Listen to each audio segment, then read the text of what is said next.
लोग गाजा में जेनोसाइड देख रहे थे बहुत टाइम से, और सडनली कुछ टाइम से आप देख रहे होंगे कि सूडान के अंदर भी मास किलिंग चल रही है, यानी क्लीनिंग। सो आइए जानते हैं इसके पीछे का राज क्या है। सूडान जो कंट्री है, जो उसकी एक्चुअल आर्मी है, जो कि संविधान के दायरे में रहकर काम करती है, बॉर्डर सिक्योरिटी से लेके पब्लिक सिक्योरिटी की, उसका नाम एसएएफ है, जो कि सूडानीज आर्मी फोर्सेस है। लेकिन वहां पर जो एक मिलिटेंट ग्रुप हुआ करता था, जिसके संस्थापक मोहम्मद हमदान डगालो हैं, उन्होंने एक मिलिटेंट ग्रुप बनाया जिसका नाम आरएसएफ था।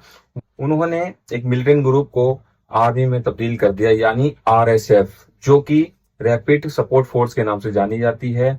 बस यहीं से इसका जो विवाद है चालू होता है, जिसकी वजह से इनोसेंट लोगों की आज जान जा रही है। एक्चुअल में होता क्या है, 2023 में जब इनमें बात होती है, मतलब कि पावर शेयरिंग की दोनों में, तो एक्चुअल में जो आरएसएफ है वो इंडिपेंडेंस होना चाहता है, यानी कि पूरी पावर लेना चाहता है। एक्चुअल में उसका जो वर्चस्व है आज वहां पर बढ़ गया है, जो कि बताया जाता है कि काफी कंट्रीज को इसको सपोर्ट है। लेकिन जो एसएएफ है, वहां की सूडानीज आर्मी, जो संविधान के दायरे में काम करती है, वो चाहती थी कि नहीं, कि जो आरएसएफ है वो मर्ज हो जाए, उसमें एसएएफ में आरएसएफ मर्ज हो जाए और वो कंट्री के लिए काम करे। लेकिन नहीं, यहीं से विवाद चालू होता है, जिससे दोनों फोर्स में टकराव होता है।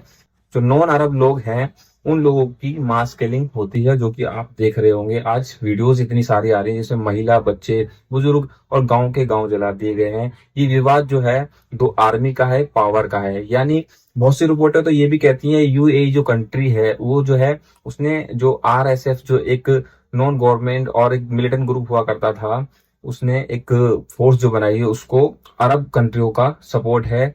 यहाँ तक कि जो वहाँ की आर्मी है एक्चुअल में सूडान की, और वहाँ की जो अथॉरिटी है, उन्होंने इंटरनेशनल कोर्ट में ये तक भी कहा था कि जो यूएई है वो आरएसएफ को सप्लाई दे रहा है, जिसमें यूएई ने ये कहा था हम लोग राहत सामग्री दे रहे हैं।